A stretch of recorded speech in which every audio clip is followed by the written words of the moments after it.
May the words of my mouth and the meditations of each heart be holy and acceptable in your sight, O Lord, our strength and our Redeemer. Amen.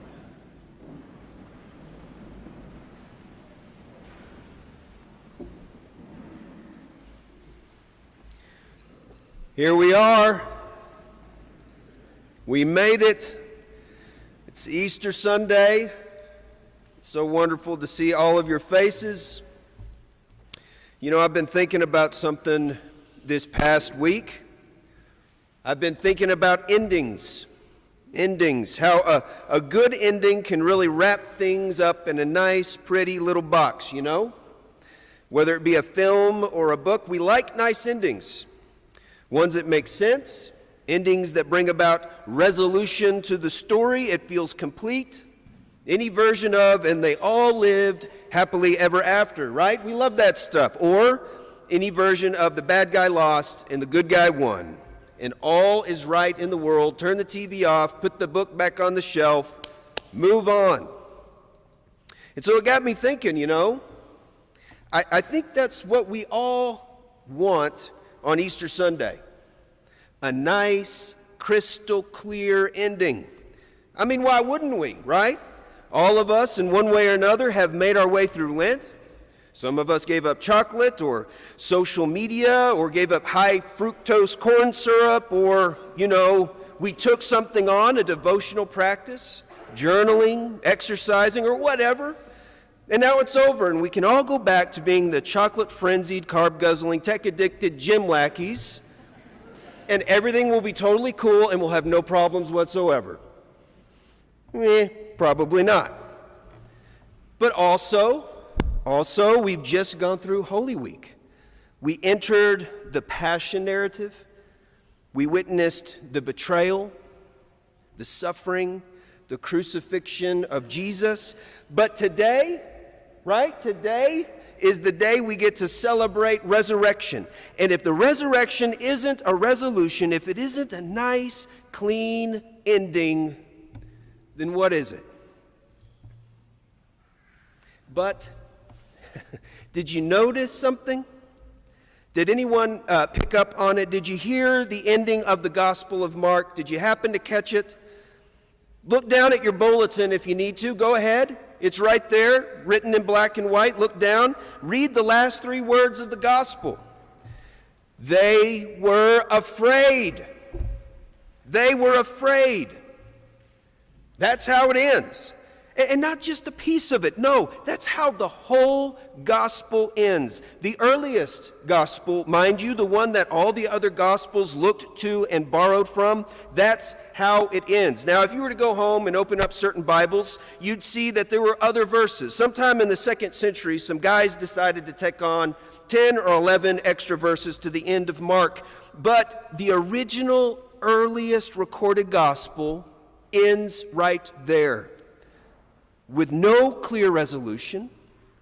There's no closure. There's no Jesus. He's just out there somewhere. Just disciples fleeing, for terror and amazement had seized them. They said nothing to anyone, and they were afraid. Happy Easter, everyone. What a weird ending, right? What a strange ending. What is going on? I mean, where is the preacher's word in that? I was thinking this week, the stone may have been rolled away, but now I got to squeeze blood from it. What am I going to do? What am I going to say? That's what I was thinking until, you know, something clicked for me. And I remembered another ending from another story and a film that reminds me of Mark's ending here. I love Cormac McCarthy books. I haven't read them all, but I've read a lot of them. And one of them adapted into one of my favorite movies, No Country for Old Men. By a show of hands, who's seen or read No Country for Old Men? There we go. There we go. Good. So I decided to prepare for Easter. I just had to watch that movie again this week. Not the same vibe as Fred Astaire and Judy Garland and Easter Parade, but it has an Easter vibe of its own. I'm not going to attempt to summarize it all here, but just in case you're not familiar, I want to introduce you to a character in No Country for Old Men, the character of Sheriff Ed Tom Bell, a Texas lawman on the verge of retirement. Both his father and grandfather were keepers of the peace, but he has anything but peace himself. He's restless.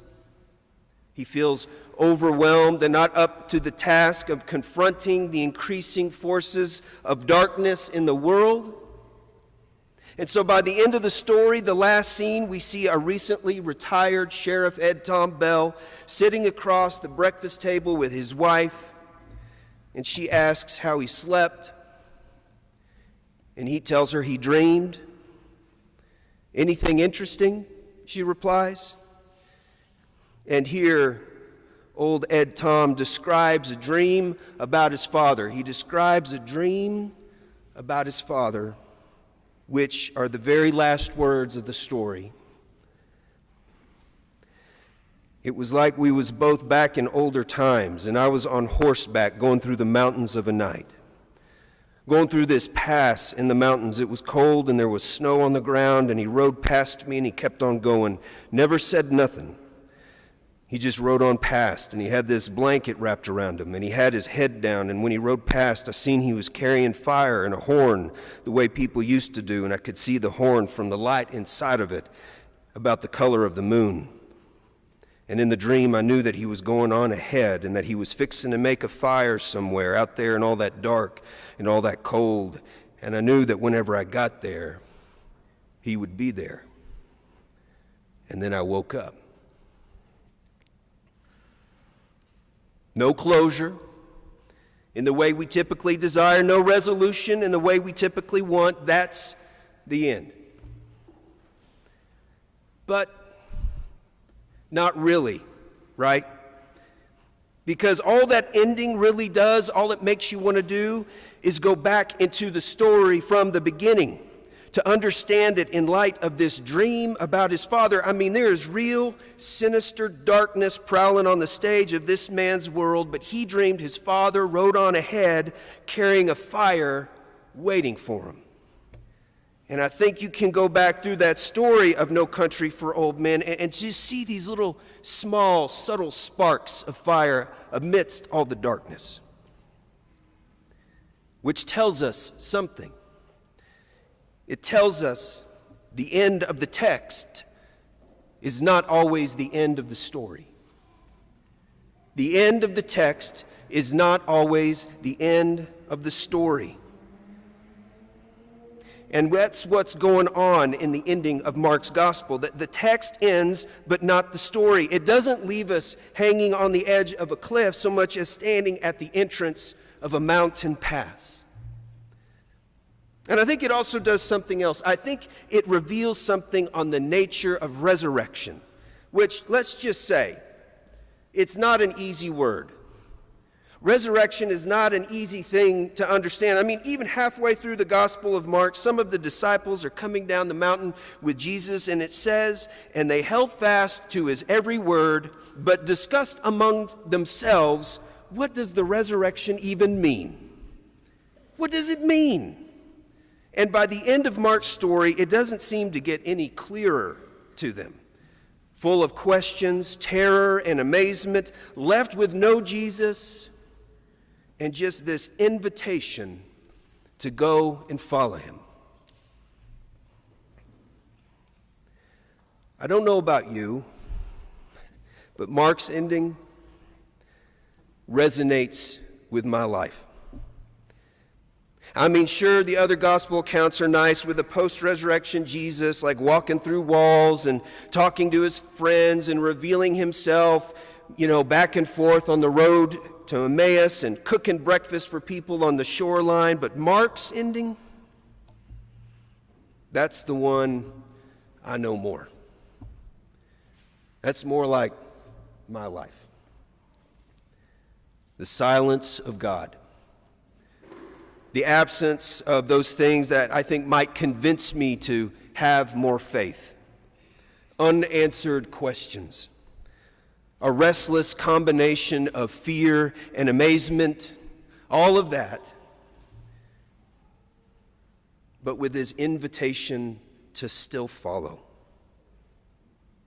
An invitation to follow, especially when we've reached the end of a text in our lives, something that's been typed out in dark, bold, foreboding letters, and we are just utterly convinced that the end of the text must mean the end of our story.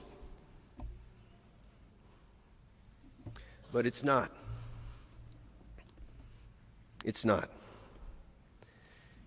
In those moments, the Gospel of Mark reminds us resurrection is not just a proclamation, resurrection is an invitation to keep following, even if it's into some hard country. Mark reminds us the resurrected life, the one in which you and I get to participate, in which we're called to live and to love like Jesus, well, it's no country for old men, that's for sure. But he's gone ahead. He's gone ahead. That's what the gospel says. He's gone ahead. He's there waiting for you. Almost like someone rode ahead of us through some mountain pass in the night, carrying a light.